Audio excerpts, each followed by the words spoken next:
Everyone, it's Mark. Today's episode is sponsored by Paint Care. Paint Care is the industry's own solution for the problem of post-consumer paint waste. The organization has already collected over 50 million gallons and redirected them from landfills and waterways. Paint Care currently operates in 10 states and the District of Columbia, with New York, the 11th state, coming online in May of 2022. Paint Care is both good for the environment and your business. 35% of dealers who sign up to be a Paint Care drop-off location report new customers shopping in their store as a direct result of their participation in Paint Care. To learn more about Paint Care, go to paintcare.org/retailers.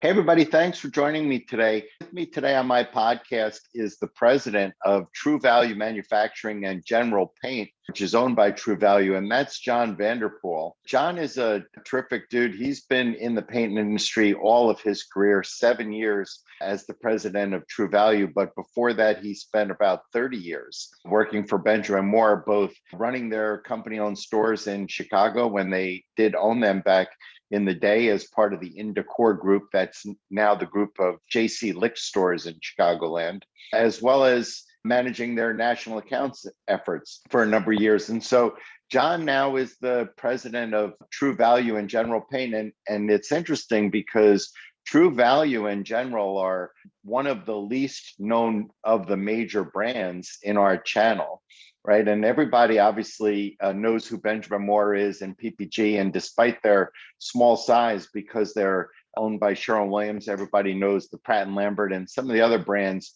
on our channel, Farrow and Ball. And as you get sort of down below that to the less known brands, you get into some of the Ace products, many of which are made by Benjamin Moore.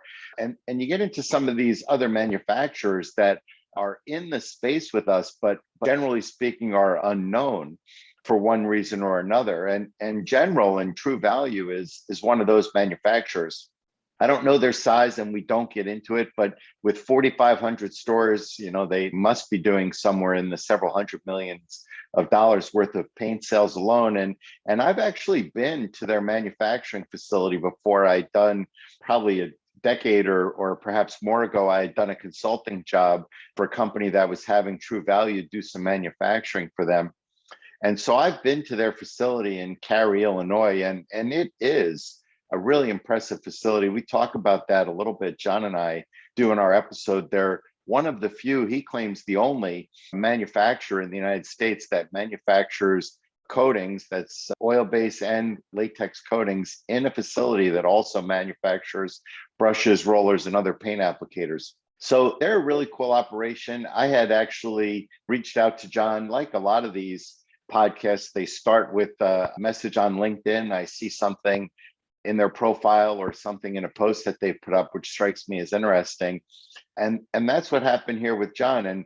And so I felt that dealers would be interested in knowing what's going on. Particularly, I'm not advocating, this is not a sponsored episode. I'm not advocating that anybody be in touch or buy any particular products, but in a time when shortages are a problem and remain a problem for independent paint retailers, it's a good idea to have knowledge of what the other paint manufacturers are doing and how they're handling the situation. And possibly down the road, if dealers find themselves in a difficult situation due to shortages, hopefully I've helped create a little bit more knowledge of how who they can call to resolve some of those problems. So John and I have a really cool conversation. You're going to get to learn a little bit about True Value and what it is to be a True Value dealer. You don't need to be a True Value dealer to access their paint program, but what comes with the program. And so I really learned a lot, and so I hope that you do as well. And before we get into it, let me start by just doing a shout out to the dealer who provided me with the swag for this episode, and that's Todd Ziegelbaum at Town Line Paint in Malden, Massachusetts, just outside of Boston. Todd is one of the first 6 dealers on my Revolution e-commerce platform. And since Todd and I put up his site about a year ago, He and I have had an opportunity to work together quite a bit and get to know each other. He's a really successful operator and a dynamite dude. He's got a great staff. He really engages them in the management of his store, and that explains why they continue to have so much success. So Todd, thank you so much for sending me this swag for the day. Of all the stuff that I've gotten, Todd, by far, look at this with the white piping on the shoulders. By far, this is the highest class swag anybody has sent me. So I'm really grateful. Best of luck, continued success. I look forward to doing more websites with you. Thank you, as always, for the ongoing support of the work I'm doing with independent retailers. So let's hear from John Vanderpool. Hey, everybody, it's Mark. Thanks for joining me today. With me today on my podcast is John Vanderpool. John is the president of True Value Manufacturing and General Paint Manufacturing. John, how are you today? Great, Mark. It's great to be with you. Thanks. Thanks so much for making the time. So, John, how long have you been at True Value? Mark, I'm going on my 7th year at True Value, and my current role is divisional president for True Value Manufacturing and General Paint Manufacturing. So, but like you, Mark, been in the industry. I had a fabulous career at Benjamin Moore for 31 years, and you get this paint in your blood, and it's hard to get out. And but I've really been blessed with a great career, and I hope for many, many more years. But I love being at True Value Manufacturing. We have a great team here. It's interesting. General Paint and True Value is probably the largest manufacturer of paint that independent retailers in general know the least amount about. You're a little off the beaten path from where a typical paint and decorating store might come across you. Tell us a little bit about your company. Yeah, well, first, Mark, thank you for having me today. It's really an honor to be with you. True Value Manufacturing has been around for quite some time, and actually General Paint Manufacturing will celebrate our 100th anniversary this coming year. And we are a really primarily focused for many, many years, decades, frankly, on helping the True Value retailers support one of their top categories, which is paint. So our cornerstone is making a high quality product for these independent True Value retailers, and our brand is the Easy Care brand. And, outside of the hardware channel, you're right, Mark, there's not many independent paint retailers that really know a lot about us. So, but we are a hidden gem out here in Cary, Illinois, which is, Mark, it's about 30 miles directly west of O'Hare. So if you land at O'Hare and you get in the car, you go 30 miles west and you'll run into Cary, Illinois. And that's where we have this, frankly, magnificent facility. So I actually wanted to talk about that facility, John, because I had been there once before a number of years ago. If I'm not mistaken, you guys were connected with Mythic Paint, and I was doing some sort of consulting gig or something for them. And I ended up going out there. You guys have really an impressive facility out there. Why don't you tell me a little bit about it? This is a facility of about 600,000 square feet, and it's the most unique factory in North America, in that we make latex paint, oil-based paint, cleaning chemicals, hand soaps, applicators, and aerosols all under one roof here. And, there's a lot of factories, a lot of great factories in North America. And, a factory will make latex and oil, but they don't necessarily make latex, oil, aerosols, cleaning chemicals, and applicators. So, we have a very talented team here, a mixture of veterans that have been here for 3 or 4 decades. And then we have some new talent that have come in. And it's really these associates that make this place special with all the equipment. And, 600,000 square feet under one roof, making all these products is really unique in the marketplace. And so you guys are making not just paints, you're making all of the applicators. Are you warehousing that? Are you making all of that? And our applicators are branded under Master Painter. That's the brand that we go to market with. But we make a lot of applicators here, and obviously a lot of latex and oil, aerosols, so a lot of product. And so the products that you guys are making, are they available through the entire independent channel? Or are you guys like a dealer-owned co-op, like an All Pro, or where you're just limited to the dealers that are members? It's a great question, Mark. True Value is no longer a co-op, and we are independently owned. And so our focus remains, providing the very best products for all independents. And obviously, True Value retailers are key to us and will always be key to us. And however, we are focused on growing our business, and we look to any independents out there, paint and decorating stores, other hardware stores that we can support and help them in their local communities be successful. And how does that work if you're not a member of True Value? Can they just buy the paints like you would from any other manufacturer?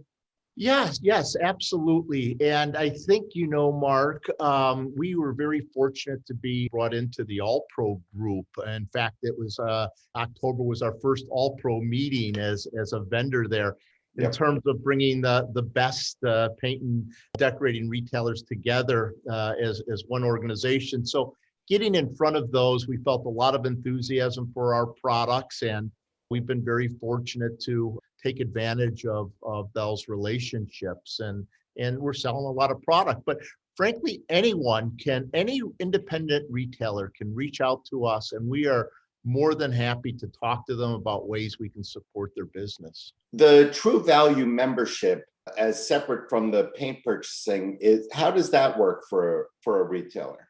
Yeah, so we have 13 distribution points across the United States. And from a manufacturing standpoint, the Cary facility is our only manufacturing site. But we service well over 4,500 different retailers. And we actually Mostly hardware stores, right? That's hardware stores, yes. That really is let's say, the genesis of our business. However, there's been a lot of growth in terms of not just paint and decorating stores, but also lumber yards, believe it or not, home and garden show places, so large nurseries. So we have a very robust channel strategy, but it is really focused around the independent retailer. And how have you guys, I know most manufacturers I'm talking with these days are dealing with issues related to the supply chain and shortages of raw materials. How are you guys finding the ability or capacity to grow in a time like that? But Mark, we've been very fortunate here. We have actually 3 labs. We have a R&D lab for latex, an R&D lab for oil and specialty coatings, and then we have a color lab. And given our size, we've been able to work with our suppliers, our vendors, with our R&D team here, and where possible, come up with some alternatives. And for the most part, I have to say I'm super proud of the way we've been able to be flexible to get product out to our retailers. And, it's far from perfect, let me tell you. It's certainly challenging, Yeah. but I think our retailers do know that we're trying hard, and we've been able to keep them in stock on most of the products. Not all, but certainly most of the products. Right. And so you mentioned earlier about the color lab, and that's interesting because one of the questions I wanted to ask you, your company, as well as, all the others, have introduced their color of the year in anticipation, obviously, of the new year. And I've always been curious myself, what exactly the color of the year does for a manufacturer, and why this year it seems that so many companies went with a green. I was wondering if you could shed a little light on that. Yeah, it's a great question. Yes, of course, it just, the color lab is critical to us, right? Because in our industry, Mark, you've done it for so many years, color is really what sells paint, right? Yeah. And Yep. so for us, picking the color of the year is really important, especially in the times that we're in right now, because picking the color of the year, it's not just about the color trend, but for us, it's about how consumers are feeling. What's their feeling going on? And during this pandemic, we wanted to kind of capture that feeling that's going on in the marketplace right now. We actually selected 2 colors of the year. The first one is a green. We call it Elm Street. And the other one is Brilliant Berry. And those 2 colors not only go together harmoniously, but they also give a feeling of the sentiment that's out there right now in the marketplace. And we actually are starting to see, kind of an uplifting feeling out there. And we wanted to capture that. And so how do manufacturers use or hope the color of the year will drive attention to their brands? So the way we look at it is, one, if you're not having a color of the year, that doesn't give our retailers the opportunity to get in front of consumers and say, hey, look, if you're having a tough time figuring out what color to pick, because you did it so long, Mark, consumers have a tough time. Yeah. They look at 2,000, 3,000 colors in a color display and they get confused. So we want to help our retailers when they're interacting with the consumer, say, hey, look, let me steer you in a direction. Here's what the manufacturers are seeing. This is what True Value Manufacturing is seeing from a color standpoint that might help you think through your color decision for your room. So for us, it's all about helping that retailer and that consumer, get the right color for their home. So speaking of supporting independent retailers, in general, since the beginning of the pandemic has been a wonderful time for independent paint. And I know hardware is a big piece of your business, independent paint and hardware dealers. Tell me, what is your research showing in terms of the long-term outlook for the independent retailer now that the playing field has shifted around so much?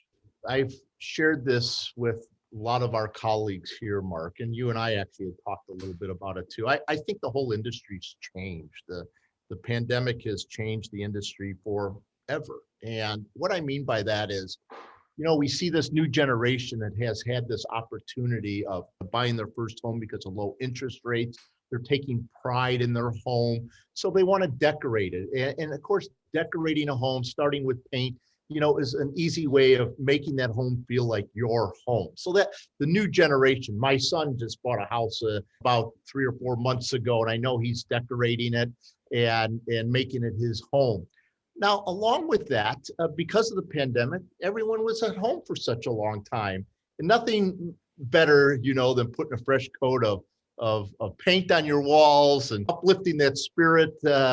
And so we've all had the advantage of consumers being home for so long and saying, hey, I want to upgrade. And by the way, in most cases, Mark, a home is the most valuable asset that many people have. So why not keep it up and why not keep it fresh? And paint is just one way of doing that. So, and does your research show that this industry is going to be able to maintain this robust pace, and will independents continue to participate in that?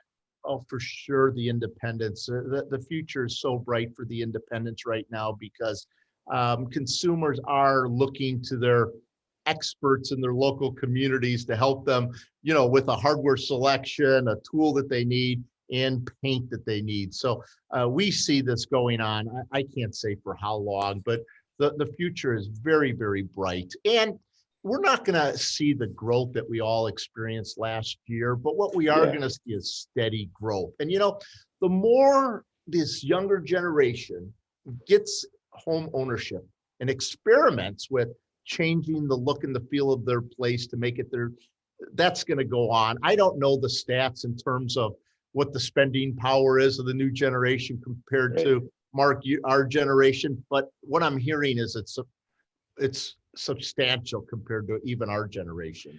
I wrote something in a blog recently that I had shared from a marketing intelligence firm. 90% of consumers surveyed said that they have changed their buying habits as consumers since the onset of the pandemic, 90%.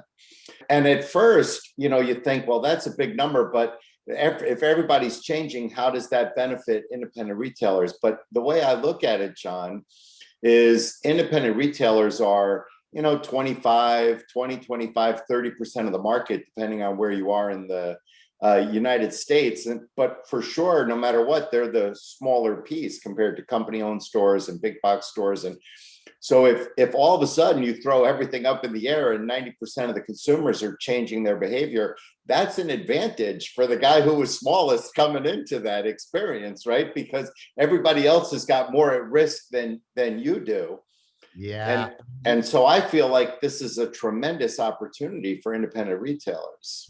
It is. And the other element to this is it puts the onus on us as a paint manufacturer to as the consumer's changing, the retailer has to change. And it's our job to provide the retailer with tools they need, like training, like helping them with color, making sure that they have all the tools they need. So when they're in front of the consumer, albeit face to face, or even through e-commerce models, that we're telling the right story and helping that consumer make the right choices that they want for their home. And so it's interesting you mentioned training, because I'm in the process of putting together a podcast episode, probably won't be for another month or two, about what training, companies are all now, that seems to be the corporate buzzword, training. And so what is True Value doing differently as far as training their dealers than they were, a few years ago? Yeah, so what we're doing differently is we're investing more in training. Our 2022 plan, that's not finalized yet, but we have an enhanced resources in that plan to go back out to the field, either face to face, through our True Value University, and through other different curriculum to stay in front of the retailers and provide them with the necessary tools they need. The retailers also change, right, Mark? Yeah. They've had to hire lots of folks. We haven't been able to be out in those stores, especially last year, this year, much, much more. So we want to stay in front of these new associates that the retailers are hiring and making sure that they have the confidence to meet that consumer coming into the store. Also, you and I, these phones is my really personal addiction. Right. We're trying to get some good training now. Even if they're 1.5-minute segments for associates in the store to get the days of going to a training class like you and I used to go to for a day or 2 or 3 days. And I think those days are kind of gone. Yeah, they're gone. No one wants to sit and listen to it. But what they do want is they want the technology on their phone. And so we're working very hard to get that implemented next year. It's interesting. My daughter, Miranda Buck, I call her for anybody who follows along on my blogs. My daughter, Buck, is 23 years old. And she's an adult. She works. She's got a career. She's doing well. But she still has the attention span developed as a kid. And I don't think anybody in this generation seems to be growing out of that. So, if you've got anything that you want to say to anybody in this country, basically under the age of 40, you'd better say it in about 90 seconds, because after that, I think they've lost interest. Yeah, I totally agree. So we've had to adapt, and we want our retailers to adapt, and we want to provide them with the necessary tools to train their associates and educate the consumer coming in the store. And so that training, is that geared towards the retailer themselves? Is that geared towards the employees? What does that program look like? It starts with the retailer, the owner really buying in that this is, they've seen it, they feel the pressure of kind of lack of staff and hiring new people. So it starts with, for us, of thinking about how do we help that retailer meet the needs that they're facing in terms of getting the right staff. Once we get that buy-in from the owner of the store, it's really about then saying, hey, how can we transfer this knowledge that we have about the marketplace and about our paint products and our hardware products, all the SKUs that we sell, into the hands of your associates. We want to give the associates confidence. We want them to have confidence that when the consumers are coming in, that they want to get over and support and help them in that project need, and the way they get confidence is by having the right training. So, it really does start with the owner, because the owner of the operation has to buy into it, but it really needs to boil down all the way to the associate who's meeting that consumer coming in. I've consulted with a lot of independent retailers over the course of my career, and almost to a man or a woman, they all make the same claim, which I think it has a lot of validity, which is that the in-person shopping experience at an independent retailer of paint or anything really, is significantly improved over the shopping experience at the big box stores, and that's true if the employees that you hire are prepared for those interactions. Then of course it's true. If they're not prepared through proper training, then all you have is a smaller, maybe easier to navigate store, but you're not creating a better shopping experience. Yeah, Mark, once we find that local expert, whether it be in the hardware store, the paint and decorating store, or even in a restaurant, Julie and I, my wife and I like to go to independent restaurants. And it's because we find that expert, that really, Yeah. kind of can tailor that menu a little bit to what we really like. And I think it's the same thing in retail today. So, we need to make sure that the consumers' needs are being taken care of. And the associates are really considered experts in these stores. And so what's coming in the future for True Value and the True Value paint dealers, the general paint dealers? Well, let me just start with our overall strategy is to help every independent retailer be a paint destination in their local community, albeit a True Value hardware store, an independent hardware store, an independent paint and decorating retailer. That's really our mission. And we're going to do that in really three ways. First, we want to make sure that we continue to have the highest quality products. And we break that down in saying that quality is something that we really want to define. We define quality as having products that are good for your home, that are safe for your home, that are good for the environment. And we want to make sure that our products are good for the family, right? So, Mark, basically 2/3 of a gallon evaporates internally, over That's time right. here. And so we focus very heavily on making sure that our products have the right raw materials in it that make it safe, as safe as possible for consumers. We work very, very closely with allergy standards, and our products, our key products are certified by Asthma and Allergy Foundation, and they put these products of ours through rigorous testing, VOC, toxicology, and then performance. So we're going to continue with that. That is a cornerstone for us. We also moved to 100% plastic container about 2 years ago. We're using recycled plastic to put our core products in, latex products in, and we're going to stick with that. And I think you're going to see more and more of that in the industry as pricing of tin plate and metal goes up. Plastic's going up as well. Having recycled plastic, made in the United States here is core to us, and we're going to do that. And then we're going to continue to invest in training. And I know we just got done talking about training, but we have to get our message out. And the way you do that is by training the associates and being enthusiastic day in and day out about your product.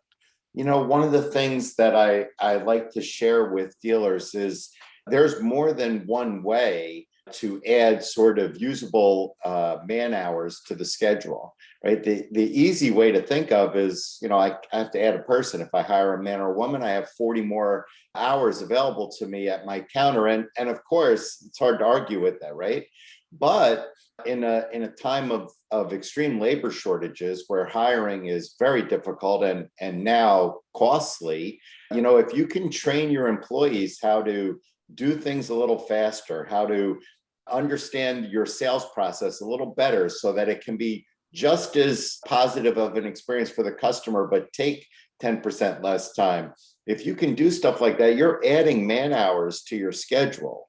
And that's free, right? You're buying them anyway, so you may as well get the most out of them. Yeah, you're so right, Mark. And it's like what you're doing with all your podcasts, which I really enjoy listening to. It's also, I think, about creating a fun culture, right? Yeah. You have labor shortages, labor's expensive today, but you know what?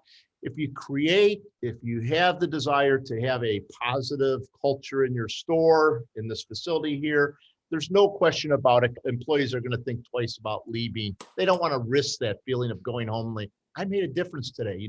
I contributed to the company's overall financial health. Yep. And at a time when hiring employees is really challenging for everybody, from large manufacturers all the way down to, smaller independent retailers, hanging on to your existing employees has to be your number one priority. And so creating an environment where they feel valued is one way to do that. And adding training to the mix is one way to make them feel valued. So I applaud you guys for what you're doing. Yeah, thanks. Just one more point on that. Mark, with your children and just like mine, our legacy, right, is to leave this world in a little better place, and we hope to do that through our children. And I think about that as well in business. I think that our job in a business setting is to leave the organization, the industry, in a little better position than when we started many years ago. And so I take that very seriously, and that's my goal. Fabulous. Well, what a great way to end it. John Vanderpool, president of General Paint and True Value Manufacturing, thank you so much for joining me on my podcast today. I really appreciate your time. Thank you, Mark. It's really been a pleasure, and it's an honor to be with you today.